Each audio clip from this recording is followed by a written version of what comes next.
జారీ చేసింది కోర్టు. ఈ నెల 27న కోర్టు ముందు హాజరుపరచాలంటూ ఆదేశించారు. 2019లో రాంపూర్ నుంచి బీజేపీ అభ్యర్థిగా జయప్రద పోటీ చేశారు. ఆ సమయంలో ఎన్నికల కోడ్ను ఉల్లంఘించారని కౌమరి, స్వార్ పిఎస్లో 2 కేసులు నమోదయ్యాయి. రాంపూర్ ప్రజాప్రతినిధుల కోర్టులో ఆ 2 కేసులు నడుస్తున్నాయి. పలుమార్లు కోర్టు నోటీసులు ఇచ్చినా జయప్రద స్పందించలేదు. ఇప్పటి వరకు 7 సార్లు వారెంట్ జారీ చేసినా అరెస్ట్ చేయలేదని కోర్టుకు తెలిపింది ప్రభుత్వ తరపు లాయర్. మరోమారు నాన్ బెయిలబుల్ వారెంట్ జారీ చేశారు. జయప్రదను అరెస్ట్ చేయాలంటూ రాంపూర్ పోలీసులకు కోర్టు ఆదేశాలు జారీ చేసింది. తదుపరి విచారణను ఈ నెల 27కు వాయిదా వేసింది. మొత్తం మీద జయప్రదపై ప్రస్తుతానికి నాన్ బెయిలబుల్ వారెంట్ జారీ చేసింది యూపీలోని కోర్టు. ఎస్, మా ప్రతినిధి శ్రీధర్ ప్రస్తుతం ఫోన్ లైన్లో జాయిన్ అవుతున్నారు. ఎస్ శ్రీధర్, జయప్రదపై నాన్ బెయిలబుల్ వారెంట్ జారీ అయినట్టుగా తెలుస్తుంది. దీనికి సంబంధించిన నేపథ్యం ఏంటి? అసలు ఎందుకు జయప్రదపై ఈ వారెంట్ జారీ చేయాల్సి వచ్చింది?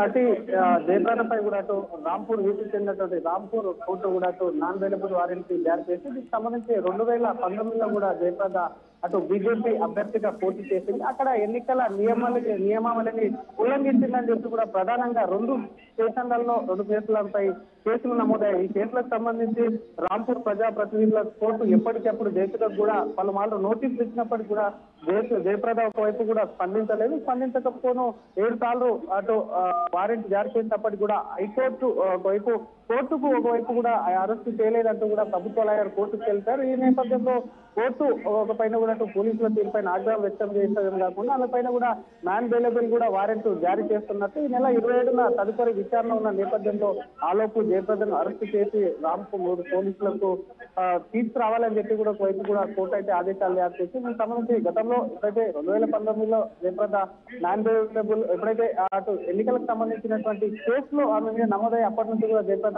హాజరవ్వట్లేదు. పలుమార్లు పోలీసులు కూడా ఆమెకు నోటీస్ ఇచ్చినా సరే ఆమె ఎక్కడ స్పందించలేదు. ఈ నోటీసులు అప్పటికే 7 సార్లు నాన్ బెయిలబుల్ వారెంట్ ఇచ్చినప్పుడు కూడా స్పందించకపోను ఒక్కసారిగా మరి జయప్రద పైన నాన్ బెయిలబుల్ వారెంట్ అయితే కోర్టు తీవ్రంగా ఆగ్రహం చేసినది జారీ చేసి మరి జయప్రదకు సంబంధించి మరి పోలీసులు అరెస్ట్ చేస్తారు. జయప్రదను ఏ విధంగా కోర్టు ముందు హాజరుపరిచేందుకు కూడా పోలీసులు సిద్ధమయ్యారు. Right, thanks for the update Sridhar. ఇది మాజీ ఎంపీ జయప్రదపై అరెస్ట్ వారెంట్ జారీ అయింది. నాన్ బెయిలబుల్ వారెంట్ జారీ చేసింది యూపీ రాంపూర్ కోర్టు. 2019 ఎన్నికల నియమావళిని ఉల్లంఘించారంటూ ఈ వారెంట్ జారీ చేసినట్టు తెలుస్తుంది. జయప్రదపై 2 కేసులు నమోదయ్యాయి.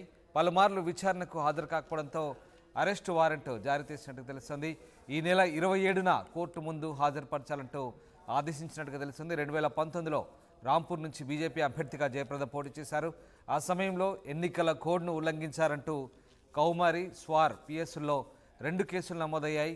రాంపూర్ ప్రజాప్రతినిధుల కోర్టులో ఆ 2 కేసులు కొనసాగుతున్నాయి. పలుమార్లు కోర్టు నోటీసులు ఇచ్చినప్పటికీ కూడా జయప్రద స్పందించలేదు. ఇప్పటి వరకు 7 సార్లు వారెంట్ జారీ చేసినా అరెస్ట్ చేయలేదని ప్రభుత్వ లాయర్ కోర్టుకు తెలిపారు. ఈ నేపథ్యంలో మరోమారు నాన్ బెయిలబుల్ వారెంట్ జారీ అయింది. జయప్రదను అరెస్ట్ చేయాలంటూ రాంపూర్ పోలీసులకు కోర్టు అయితే ఆదేశాలు జారీ చేసింది. తదుపరి విచారణ ఈ నెల 27కు వాయిదా వేస్తూ కోర్టు నిర్ణయం తీసుకుంది.